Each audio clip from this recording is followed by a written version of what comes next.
হিন্দু মুসলমান বৌদ্ধ খ্রিস্টান সবাই আমরা কাঁধে কাঁধ মিলে একসাথে থাকবো।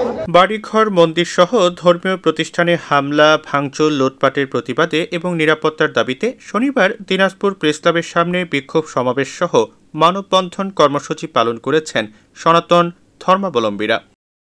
এ সময় দাবির পক্ষে বিভিন্ন স্লোগান লেখা প্লেকার্ড বহন করেন তারা। খণ্ড খণ্ড মিছিল নিয়ে সমাবেশে যোগ দেন অনেকে।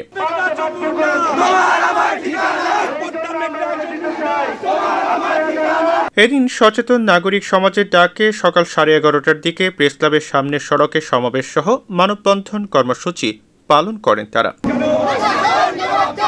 এদিন কর্মসূচিতে অংশ নেন সনাতন ধর্মাবলম্বী নারী পুরুষ শিশুরা। সংহতি জানান শিক্ষক শিক্ষিকা সহ সমাজের বিভিন্ন শ্রেণী পেশার প্রতিনিধিরা। বক্তব্য রাখেন জাতীয় পার্টির কেন্দ্রীয় কমিটির ভাইস চেয়ারম্যান আহমদ শফি রুবেল সহ সনাতন ধর্মাবলম্বী সংগঠনের প্রতিনিধিরা। এই মাটিতে আমাদের মৃত্যু হবে, এই মাটিতে কোনো দুষ্কৃতিকার স্থান থাকবে না।